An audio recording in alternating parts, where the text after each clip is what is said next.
ॐ नमः शिवाय। ॐ नमः शिवाय। शिव शंभू, शिव शंभू। प्रिय भक्तों, आइए हम आपको एकादश रुद्र की 11 कथाओं में से प्रथम कथा आरंभ करते हैं, जो है शंभु शंभु शंभु।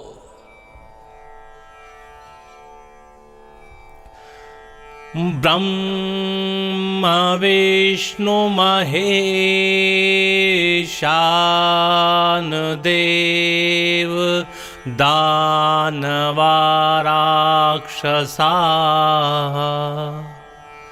यस्मात् प्रजगिरे देवास्तं शंभुं प्रणमाम्यहम्।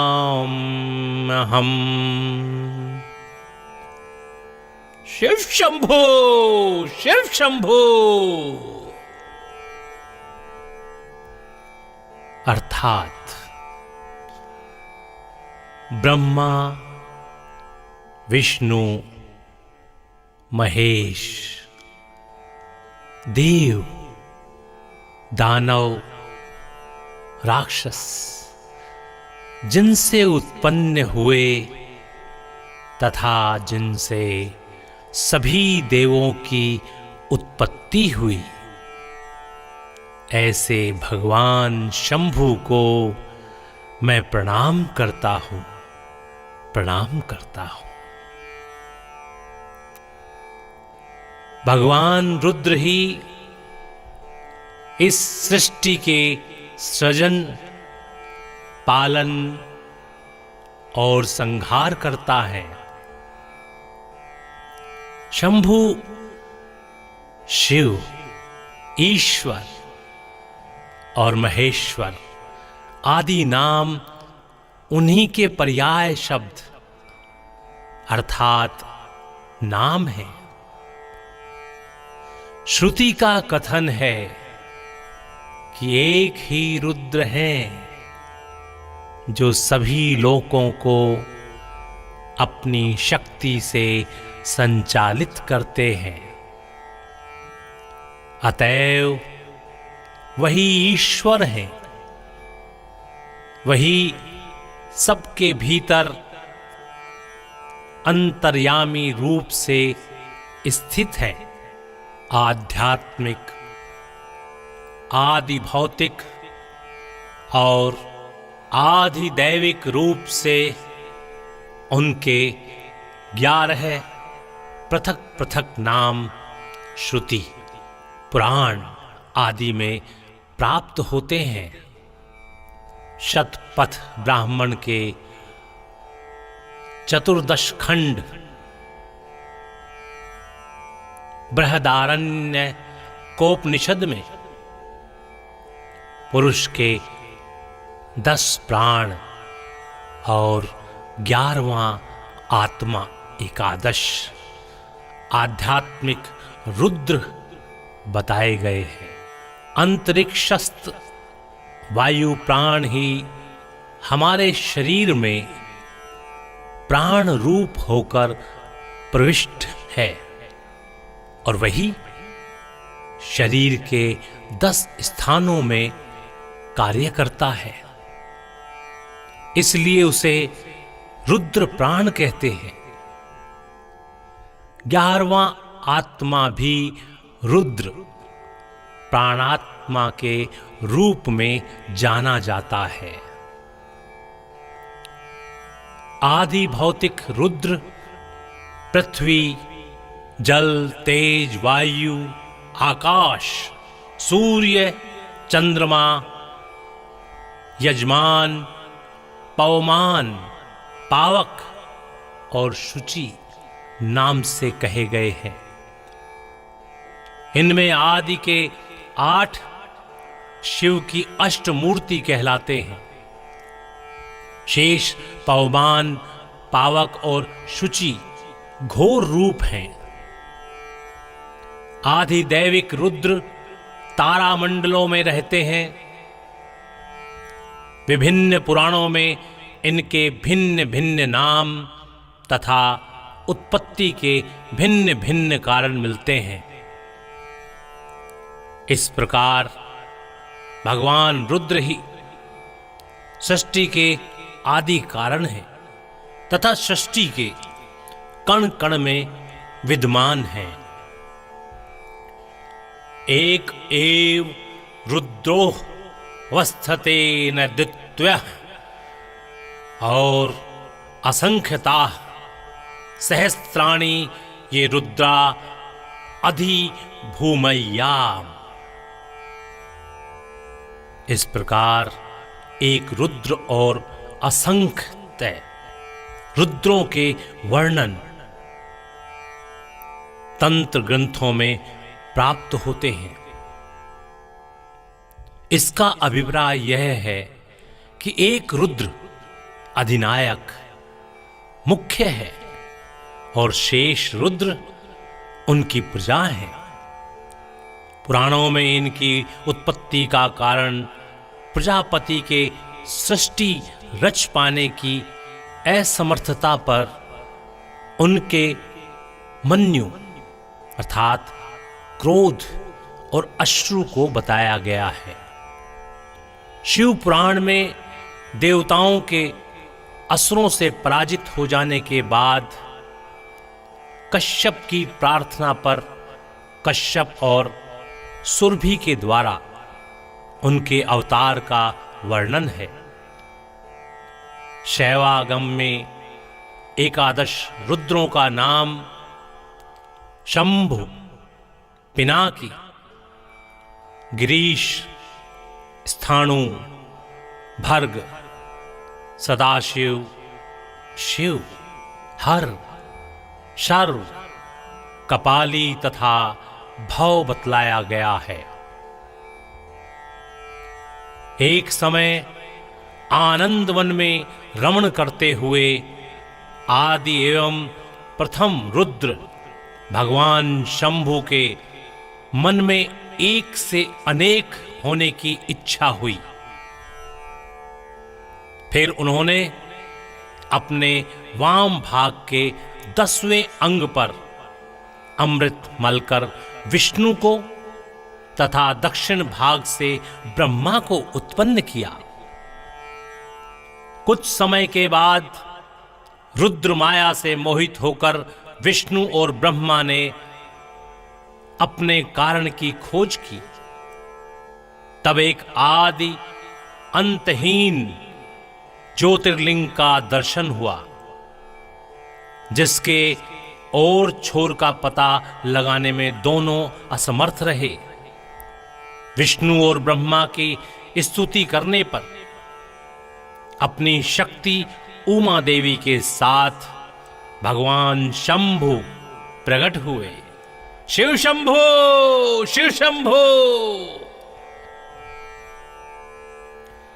उन्होंने ब्रह्मा से कहा कि मेरी आज्ञा से तुम सृष्टि का निर्माण करो और विष्णु उसका पालन करें।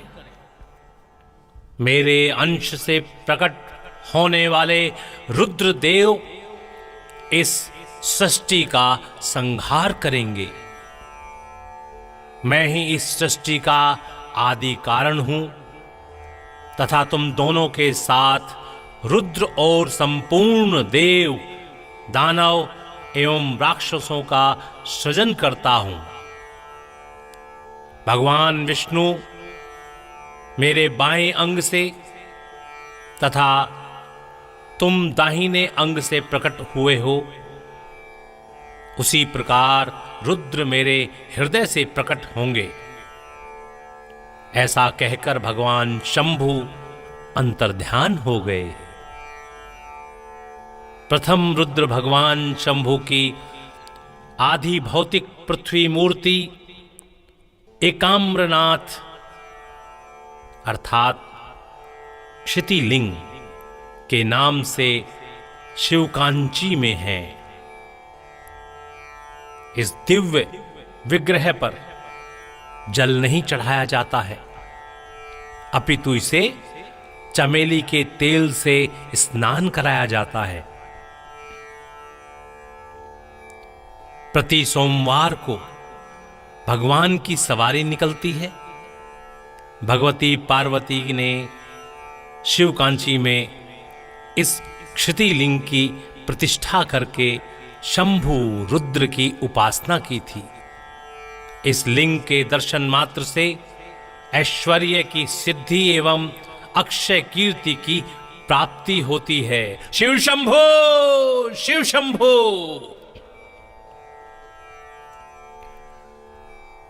प्रिय भक्तों, आइए बताते हैं कि भगवान शंभु का नंदीश्वर अवतार कैसे हुआ। पूर्व काल में शिलाद नामक एक धर्मात्मा मुनि थे। पितरों के आदेश से उन्होंने अयोनिज एवं मृत्युहीन पुत्र की प्राप्ति के लिए पहले इंद्र और उसके बाद इंद्र के कहने पर भगवान शंभु की प्रसन्नता के लिए कठिन तपस्या की। उनके तप से प्रसन्न होकर महादेव ने प्रकट होकर उनसे वर मांगने के लिए कहा। तब शिलाद मुनि ने उनसे कहा, प्रभु, मैं आपके ही समान मृत्युहीन अयोनिज पुत्र चाहता हूं। शिव जी ने कहा, तपोधन विप्र, पूर्व काल में ब्रह्मा जी के साथ मुनियों एवं देवताओं ने मेरे अवतार धारण करने के लिए तपस्या के द्वारा मेरी आराधना की थी। इसलिए समस्त जगत का पिता होते हुए भी मैं तुम्हारे अयोनिज पुत्र के रूप में अवतार लूंगा तथा मेरा नाम नंदी होगा। ऐसा कहकर कृपालु शिव अंतर्ध्यान हो गए। कुछ समय बाद एक दिन यज्ञवेत्ताओं में श्रेष्ठ शिलाद मुनि यज्ञ करने के लिए यज्ञ क्षेत्र जोत रहे थे। उसी समय उनके श्वेत बिंदु से एक पुत्र उत्पन्न हुआ, अर्थात उनके पसीने से एक पुत्र की उत्पत्ति हुई। वह बालक युगांतकालीन अग्नि के समान प्रभावान था। शिलाद मुनि ने जब उस बालक को सूर्य के समान प्रभावशाली, त्रिनेत्र, जटा मुकुटधारी, त्रिशूल इत्यादि आयुधों से युक्त चतुर्भुज रुद्र रूप में देखा तो वे महान आनंद में निमग्न हो गए। शिलाद की कुटिया में पहुंचकर वह बालक रुद्र रूप को त्याग करके मनुष्य रूप धारण कर लिया। पुत्र वत्सल शिलाद मुनि ने उस बालक का जात कर्मादि संस्कार करके उसका नाम नंदी रखा। 5वें वर्ष में उन्होंने नंदी को सभी वेदों तथा शास्त्रों का अध्ययन कराया। 7वां वर्ष पूरा होने पर मित्र और वरुण नाम के मुनि शिव जी की प्रेरणा से उस बालक को देखने आए। उन्होंने शिलाद मुनि से कहा कि यद्यपि तुम्हारा पुत्र नंदी संपूर्ण शास्त्रों का पारगामी विद्वान है, लेकिन अब उसकी आयु मात्र 1 ही वर्ष शेष बची है। अपने पिता को चिंतित देखकर नंदी ने कहा, पिताश्री, आप चिंतित न हो। यमराज भी मुझे मारना चाहे तो भी मेरी मृत्यु नहीं होगी। मैं भगवान शंभु के भजन के प्रभाव से मृत्यु को जीत लूंगा। नंदी ने इस प्रकार कहकर अपने पिता को सांत्वना दी तथा भगवान शंकर की प्रसन्नता के लिए तपस्या करने के लिए वन की राह पकड़ी। वन में पहुंचकर नंदी अपने हृदय में 3 नेत्र तथा 10 भुजा और 5 मुख वाले भगवान सदाशिव का ध्यान तथा रुद्र मंत्र का जप करने लगा। नंदी को अपने ध्यान और जप में तल्लीन देखकर उमा सहित महादेव प्रकट हुए। उन्होंने नंदी से कहा,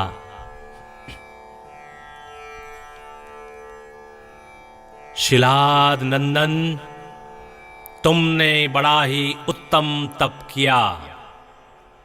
मैं तुम्हारी इस उत्तम तपस्या से परम संतुष्ट हूं। तुम्हारे मन में जो अभीष्ट हो वह वर मांग लो।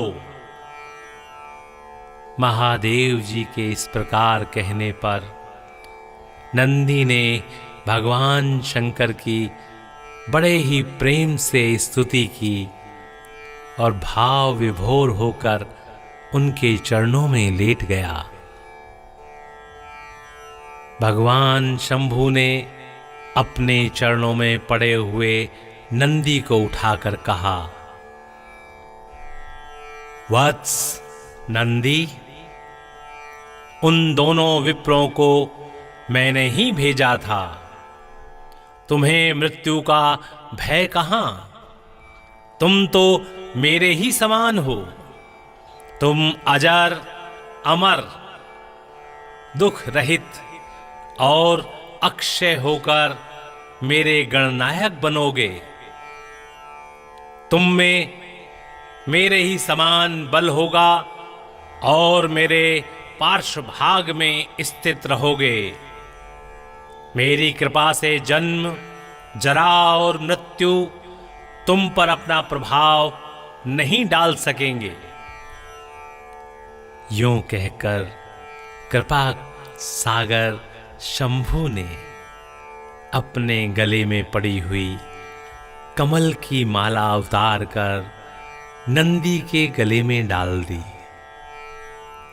उस शुभ माला के गले में पड़ते ही नंदी 3 नेत्र तथा 10 भुजाओं से संपन्न हो गया तथा दूसरे शंकर सा प्रतीत होने लगा।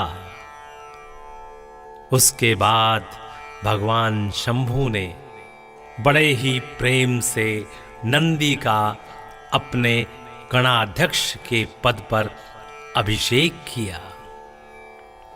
सभी स्नेह के साथ बोलिए, शिव शंभो, शिव शंभो, शिव शंभो। बोलिए शिव शंकर भगवान की जय। भक्तों, यहां पर एकादश रुद्र के प्रथम रूप शंभु की कथा का समापन होता है। सभी लोग स्नेह के साथ बोलिए, बोलिए शिवजी महाराज की जय। बोलिए माता पार्वती की जय। बोलिए गणाधीश गणपति भगवान की जय और सेनाध्यक्ष भगवान कार्तिकेय की जय जय जय।